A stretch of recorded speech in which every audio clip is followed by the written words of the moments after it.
19 minutes earlier. Hello. Welcome to today's live. Oh, sugar. Didn't want to show you that yet. Turn that off.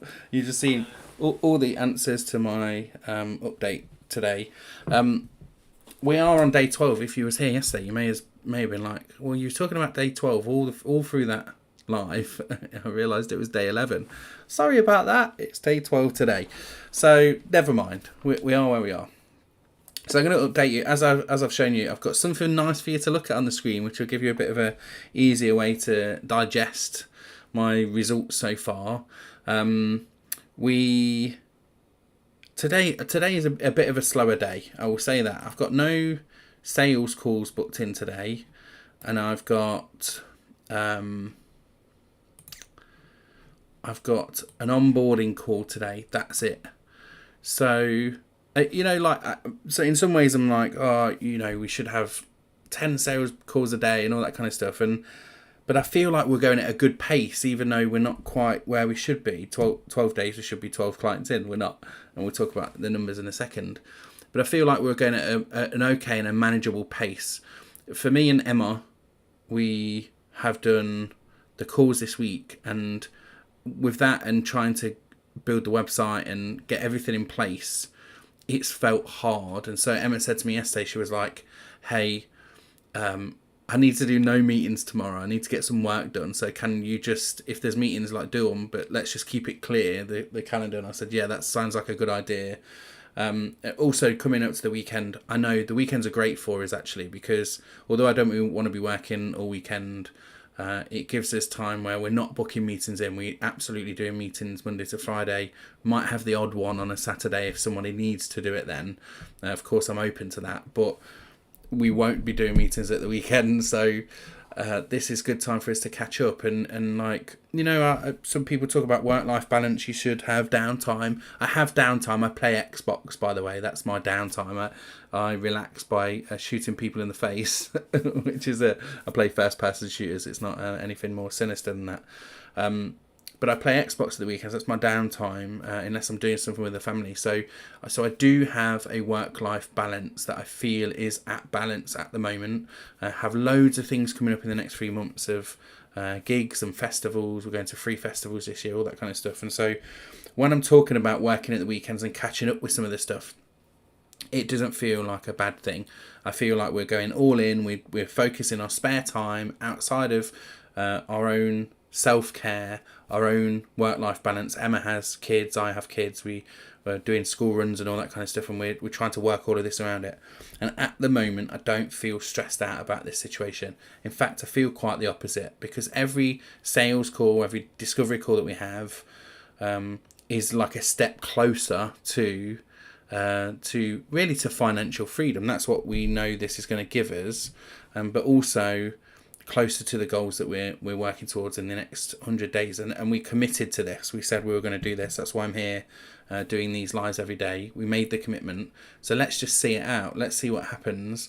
In the next 6 weeks, my daughter's got GCSEs and I have to go to Birmingham, which is like 45-minute drive, but we stay there overnight because we don't want to go in the morning and risk not making her exams. So we go into Birmingham for like 12 days and we're staying in Birmingham. So that's like a massive upheaval, and it causes stress on our day-to-day lives and being able to book things in. But we're just going with it. We're just going with it and seeing what happens. We know we can make this happen, and there's lots of good things that come along with this. So if you're in that position and you're juggling lots of stuff, I just want you to know it's okay. Like, it's okay. Just sort of lean into it rather than shying away from it. Lean into it. Go full throttle. Set your goal. Whatever your goal, you don't have to go to crazy 100 clients, 100 days. If it's a 30-day goal, 60, 90-day goal, that's cool. Just lean into it and enjoy the process more than anything. Enjoy the process.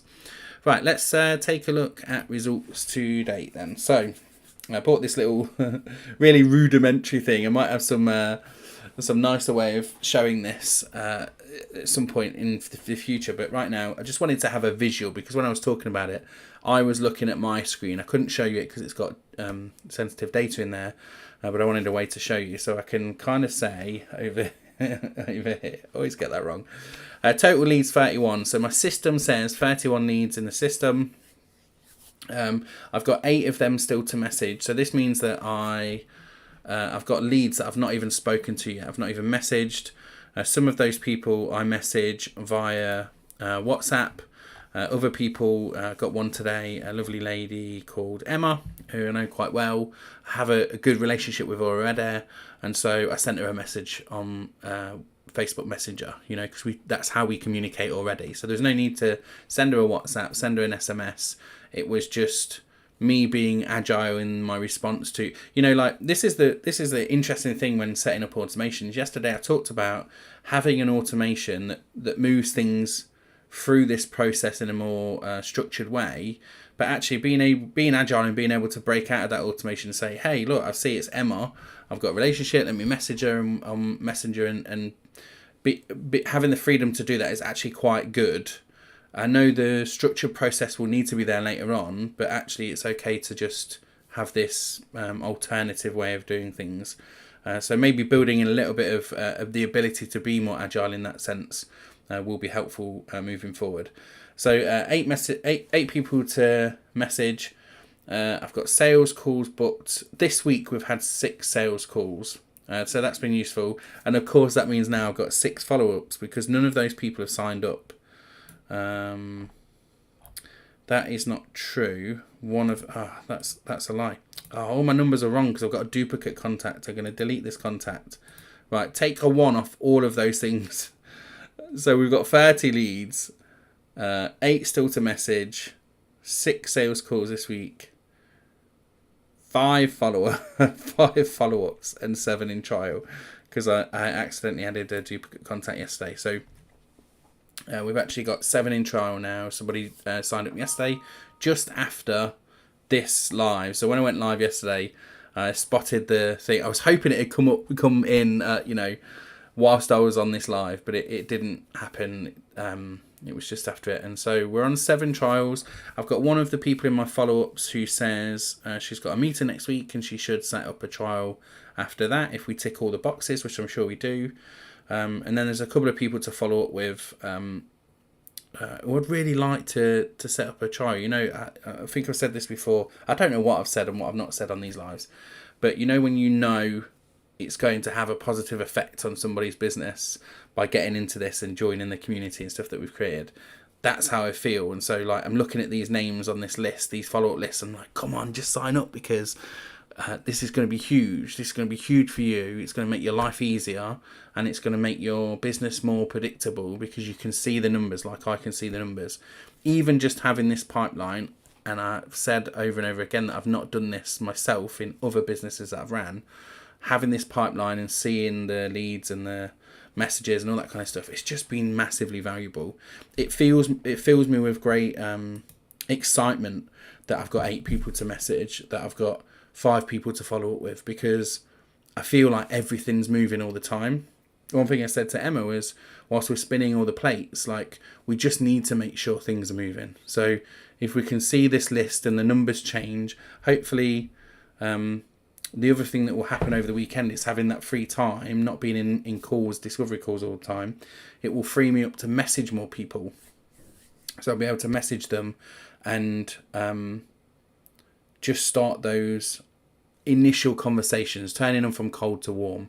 If I can have some conversations where I can say, hey, sign up to the beta, then I'll fill this, in theory, I'll fill my pipeline ready for the working week during the weekend, and that should happen. The jury's out. Let's see on Monday. When you see this on Monday, there you go. Right, that was just perfect timing. Perfect timing. I just had a message back from somebody who said, "Sure, let's have a chat." So I'm doing that. I'm sending to the people that I've got a relationship with already. I'm sending those messages.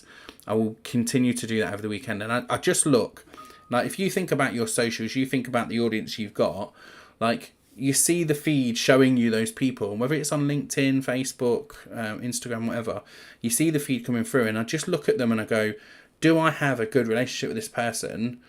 Can I message them and just talk about it? And if I can do that and start that conversation, who knows where that will go. So certainly, like I say, over the weekend, as I've got more time, I'll be paying attention to my feed, because I feel like everybody on my feed is a potential client. I've got 3,000 friends on Facebook. This is the audience that I've built up. I've got something like 15,000 on my LinkedIn.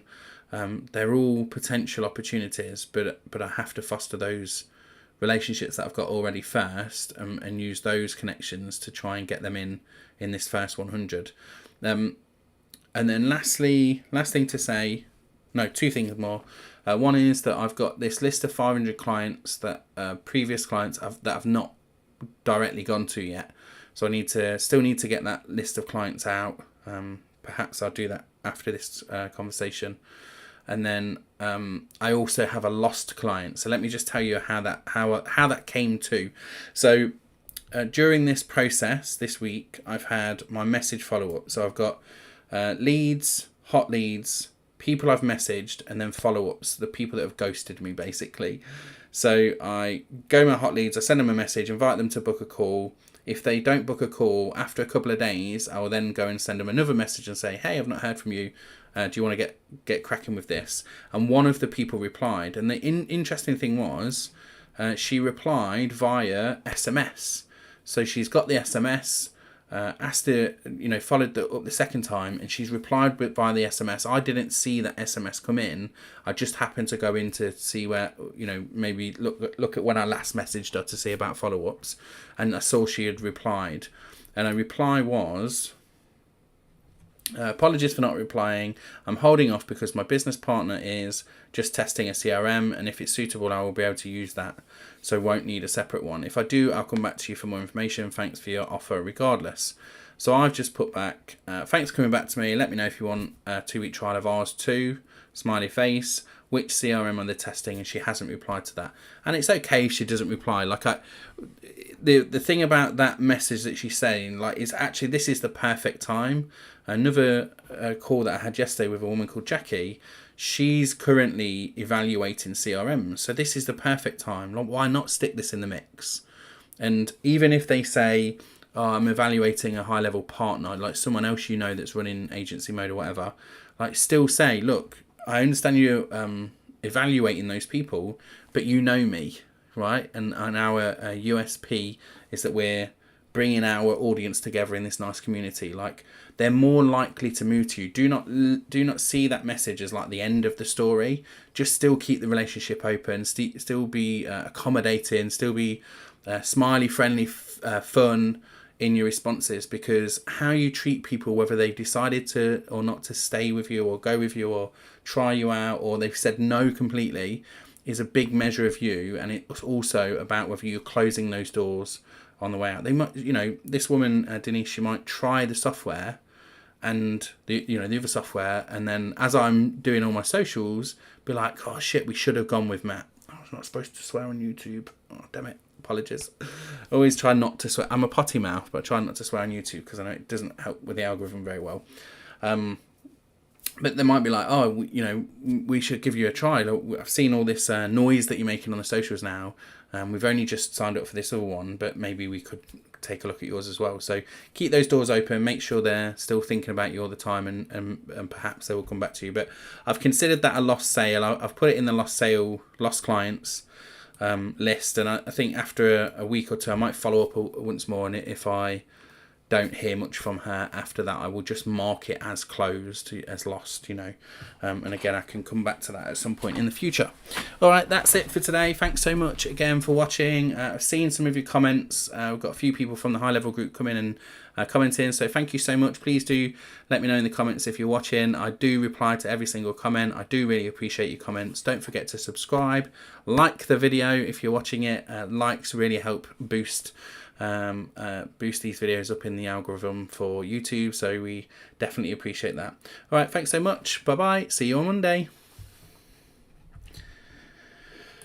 Need an outro bit of music, don't I, really? So should we just play the glockenspiel on the way out? I don't even know if you heard that. The sound effects they're not on mute. Let's play an air horn as well. Bye.